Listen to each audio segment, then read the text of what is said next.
السلام علیکم ورحمۃ اللہ وبرکاتہ۔ صبح بخیر۔ ایک پیارا اور برکتوں والا دن مبارک ہو آپ سب حضرات کو۔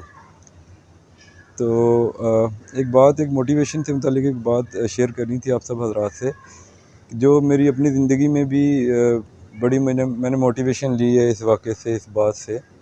ایک واقعہ کہہ لیں، ایک کہاوت کہہ لیں، ایک کچھ بھی آپ کہنا چاہیں کہہ سکتے ہیں اس کو۔ ایک بادشاہ ہوتا ہے کسی بہت بڑی سلطنت کا، تو کافی اس کی ایج ہوتی ہے۔ بادشاہ کا نا ایک اکلوتا بیٹا ہوتا ہے۔ بادشاہ کی سلطنت بھی کافی بڑی ہوتی ہے اور وہ اس کی ایج بھی زیادہ ہو رہی ہوتی ہے۔ اب بادشاہ کے بیٹے کی عمر ہوتی ہے کوئی 14-15 سال۔ تو وہ اکثر پریشان ہوتا ہے، سوچتا ہے کہ میرے مرنے کے بعد یا میرے بعد اس ملک کا، اس اتنی بڑی ریاست کا، اتنے بڑے کا نظام کون سنبھالے گا؟ یہ میرا بیٹا تو معذور ہے پیدائشی۔ میں نے آپ کو بتایا کہ اس کا بیٹا جو ہوتا ہے وہ کبڑا ہوتا ہے، 14-15 سال اس کی عمر ہوتی ہے۔ تو اب آپ کو پتہ ہے کہ انسان جہاں اچھے ہوتے ہیں وہاں برے بھی ہوتے ہیں، اور زیادہ آپ کو پتہ ہے کہ انسان کی جتنے کچھ جینون مجبوری ہو، کوئی معذوری ہو، ہر جگہ پہ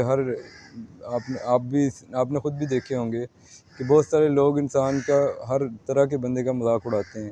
اس میں کوئی معذور ہو یا کوئی ٹھیک ہو یا کوئی جیسے بھی ہو، مذاق اڑانے والے ہر جگہ موجود ہوتے ہیں۔ تو وہ اس شہزادے کا وہ محل میں بھی کچھ کنیزیں اور کچھ خادم اور غلام، وہ اس کا مذاق اڑاتے تھے کہ یہ تو کبڑا سا تو ہے، اور یہ کیا اپنے باپ کی اتنی بڑی سلطنت کو سنبھالے گا، اور کیسے اتنی بڑی سلطنت کو سنبھالے گا، اور اس نے کیا نظام چلانا ہے۔ اور مطلب کانوں آپس میں ایک دوسرے سے کانوں میں، جو آپ کو پتہ ہے جو غلط لوگ ہوتے ہیں وہ آپس میں اکٹھے ہی ہوتے ہیں وہ۔ تو اب بادشاہ کے کانوں تک بھی، اور محل اس کے دربار میں بھی اس کے جو وزیر اور جو درباری ہوتے ہیں، وزیر مشیر جو ہوتے ہیں، ان میں سے بھی کچھ لوگ اس کا مذاق اڑاتے ہیں شہزادے کا نا، آپس میں ہی اپنی محفلوں میں، کہ یہ اتنا بڑا ملک ہے اور بادشاہ کی اب عمر بھی مطلب کافی ہو رہی ہے، تو اب اس ملک کا نظام آگے کیسے چلے گا؟ تو کیا یہ کبڑا چلائے گا؟ اور یہ اور وہ۔ کیونکہ 14-15 سال اس کی عمر ہوتی ہے اس کے بیٹے کی۔ تو ایک اس کی نا سالگرہ آتی ہے، تو وہ جو بادشاہ ہوتا ہے وہ آتا ہے اس کے پاس اور پوچھتا ہے کہ جی میرے بیٹے اب آپ کی سالگرہ آ رہی ہے، تو کیا تحفہ لینا ہے آپ نے؟ میں آپ کو پھر ایک دفعہ یہاں پہ رک کے بتا رہا ہوں کہ اس واقعے نے مجھے زندگی میں بہت موٹیویشن دی ہے، اور یہ میں آپ لوگوں سے اس وجہ سے شیئر کر رہا ہوں کہ آپ لوگوں کو بھی یہ بڑا فائدہ دے گا واقعہ۔ تو وہ بادشاہ اپنے بیٹے سے پوچھتا ہے کہ جی کیا تحفہ لو گے تم اپنی سالگرہ پہ؟ تو اس کا بیٹا کہتا ہے کہ بابا میں اتنا بڑا ملک ہے، اتنا بڑے ملک کے آپ بادشاہ ہیں، تو آپ کا میں اکلوتا بیٹا ہوں، میرے پاس دنیا جہان کی کون سی نعمت ہے جو میرے پاس پہلے ہی موجود نہیں ہے، تو مجھے کوئی تحفہ وغیرہ کچھ نہیں چاہیے۔ تو بادشاہ کہتا ہے کہ نہیں تم میرے بیٹے تو ہو، کوئی بات نہیں، جو اس کو کہ نہیں ٹھیک ہے تمہارے پاس جو بھی ہے وہ ہے تو کوئی بات نہیں، لیکن اب مجھے یہ بتاؤ میری خوشی کی خاطر میں تمہیں کیا تحفہ دوں، کیا ایسی چیز تمہیں دوں کہ میرا بیٹا خوش ہو جائے؟ تو کہتا ہے کہ نہیں مجھے کچھ نہیں چاہیے بابا، میرے پاس سب کچھ تو ہے، لیکن کافی بادشاہ کے اصرار پہ وہ پھر کہتا ہے کہ اچھا پھر آپ نا مجھے ایک مجسمہ بنوا دیں۔ تو اس کا بادشاہ کہتا ہے کہ بن جائے گا مجسمہ، اس میں تو کوئی بات نہیں، کون سا کیا مجسمہ بنوانا ہے؟ تو اس کا بیٹا کہتا ہے، شہزادہ کہتا ہے کہ بابا وہ مجسمہ میرا ہی ہو، لیکن اس میں میرا جو کبڑا پن ہے وہ نہ شو ہو اس میں، یعنی کہ اگر میرا یہ کبڑا پن نہ ہوتا تو پھر میں کیسا ہوتا اور کیسا دکھتا؟ تو وہ بادشاہ کے دل پہ ایک دم ٹھیس سی لگتی ہے۔ وہ کہتا ہے کہ پہلے ہی میرے بیٹے کا مذاق اڑتا ہے محل میں، ہر جگہ عوام میں بھی، رعایا میں بھی، آپ کو پتہ ہے کہ چہمگوئیاں تو ہر جگہ فطرت ہے انسان کی، کہ کچھ نہ کچھ اس نے بولنا ضرور ہوتا ہے دوسروں کے متعلق، اور اگر کسی کو کوئی عذر مل جائے تو پھر تو مزے آتے ہیں لوگوں کو، ہر دور میں آتے رہے ہیں مزے۔ تو وہ بادشاہ کہتا ہے کہ اس کو بیٹے سے کہتا ہے اپنے کہ بیٹے آپ کچھ اور آپ فرمائش کر لو، جو بھی آپ کچھ چاہیے میں آپ کو بنوا دیتا ہوں، پوری دنیا سے جو تحفہ میرے بیٹے کو چاہیے میں اپنے بیٹے کو پیش کر دوں گا۔ تو وہ شہزادہ کہتا ہے کہ بابا نہیں، مجھے اگر چاہیے تو وہ مجسمہ چاہیے میرا، اور اس میں میرا کبڑا پن نہ ہو۔